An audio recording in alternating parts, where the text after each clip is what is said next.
The police uniform is a powerful symbol. It conveys order, a promise of safety. The crisp shirt, the polished leather, the heavy gleaming badge, they grant immediate authority, but also demand an implicit trust. It's a shield, separating the protector from the protected, and for over 2 decades, Stephanie Lazarus wore one for the Los Angeles Police Department. By all accounts, she embodied its ideals. She joined the force in 1983, stepping into the crucible of a hard-charging male-dominated LAPD. But Stephanie wasn't just any rookie, a graduate of UCLA and a standout athlete. She had a competitive fire. She didn't just endure the skepticism, she thrived on it, carving out a space for herself by proving she was as capable and effective as any of them. She was a good cop, respected. Her career was a steady, impressive climb. Her keen, investigative mind didn't go unnoticed, and eventually she was selected for the department's elite art theft detail. This wasn't a beat cop's job. It required intellect, diplomacy, and unimpeachable integrity. She was trusted with the secrets of the city's most powerful people, an integral part of the system designed to protect. But the uniform, for all its power, can also be a mask. The badge, so bright in the public eye, can cast a very long, dark shadow. And behind the decorated detective, another story was unfolding, fueled by a private anguish the job could not contain.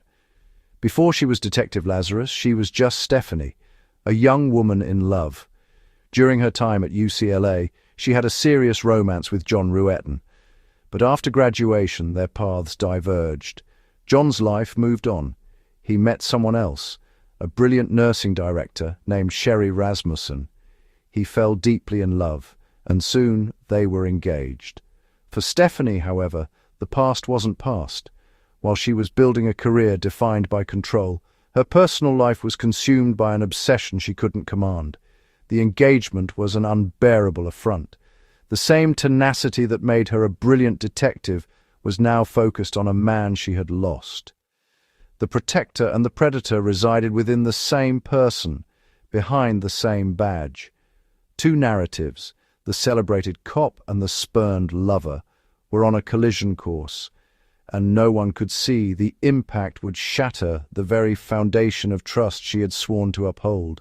On February 24th, 1986, John Ruetten came home to a scene of horror.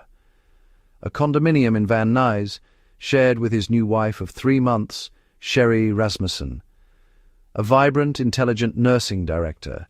Instead, the home was in disarray, a broken stereo, overturned furniture.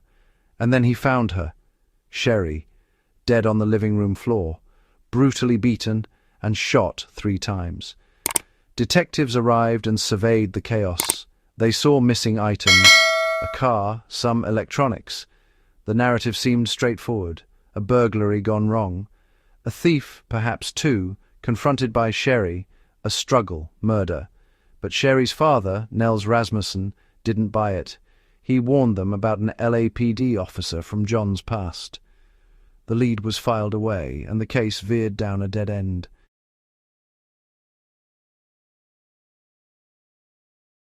To understand the motive, we have to rewind to Stephanie Lazarus and John Ruetten. They met as students at UCLA, but their on-again, off-again relationship was volatile.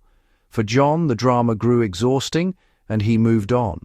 But for Stephanie, the book was still wide open. John found stability with Sherry Rasmussen, a charismatic director of nursing. They fell in love and married. From the shadows, Stephanie watched. Now an LAPD officer, she saw John's marriage not as an ending, but an obstacle. Sherry was a problem to be solved. Stephanie's obsession spiraled. In her journal she wrote, "I'm running on adrenaline and bitterness." She showed up at their condo uninvited. Then, in her full LAPD uniform, she confronted Sherry at work, an implicit threat delivered under the color of authority. Sherry was deeply unsettled. Weeks before her murder, she told her father a haunting prophecy. "If anything happens to me, you know who did it. It's Stephanie." John, caught in the middle, tried to de-escalate, underestimating the deadly nature of Stephanie's fixation. On February 24th, 1986, Sherry was murdered. Police initially suspected a burglary gone wrong, but valuables were left untouched. The violence was brutal and personal. In the struggle, Sherry was shot 3 times and bitten on the arm. That bite mark was a signature, evidence of a deeply personal fury. But investigators focused on 2 male robbery suspects missed the obvious. This wasn't a crime about property. It was a crime of possession, a fatal showdown between 2 women over 1 man, driven by the deluded hope of reclaiming a life she felt was stolen. With the wrong theory, Sherry's case grew cold. Leads dried up, phantom burglars never existed. It became another statistic, gathering dust. For Nels and Loretta there was no moving on. He wrote, phoned, pressed, pleaded. A voice of conscience the department found inconvenient. Meanwhile, Stephanie built a life and career, a respected specialist, living a double life. The years of silence were her shield, her cover, her escape. Decades passed, 80s, 90s, the new millennium. Technology leapt forward, DNA becoming decisive. In 2009, Jim Nuttall revisited Sherry's file. He found Nels's ignored warnings about an LAPD officer, a crucial detail, saliva swabbed from a bite, preserved for 23 years in a freezer, a tiny frozen fragment of the killer. The lab extracted a full DNA profile. It was female, shattering the old theory. Suddenly, Nels's jealous ex-girlfriend theory fit. They needed her DNA covertly. She tossed a cup, a straw. Detectives collected them. The comparison returned a perfect match. The odds it was anyone else were astronomical. On June 5, 2009, a decorated LAPD detective named Stephanie Lazarus walked into Parker Center, the department's iconic headquarters. She believed she was there to consult on an art theft case, a routine task for a specialist in her field. The interview room was familiar territory, a place where she had been the one asking the questions countless times. She was on her home turf, confident and completely unsuspecting. The detectives who greeted her, Jaramillo and Nunez, were colleagues. The atmosphere was relaxed, professional. But this was a carefully constructed ruse, the culmination of a secret months-long investigation into one of their own. For a while, they maintained the pretense, discussing stolen art. Lazarus was in her element. Then the conversation began to drift. The detectives steered it backward in time, asking about her early days as a patrol officer in the 1980s. They brought up a name from her past, John Rutan. The first crack in the mask appeared. A slight stiffening, a moment of hesitation before she acknowledged the name. Then they mentioned another, Sherry Rasmussen.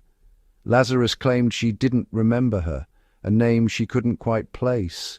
It was a blatant, chilling lie, delivered with the practiced calm of a veteran officer. That's when the detectives revealed their true purpose. They weren't investigating art theft. They were investigating Sherry's murder. In that instant, the familiar room became hostile territory. The ground had vanished from beneath her feet, her composure frayed. The professional demeanor dissolved into a flurry of fidgeting hands and evasive glances. Her answers became circular, defensive. She was no longer a colleague, she was a suspect, and she began playing the part, trying to feel out the boundaries of their knowledge.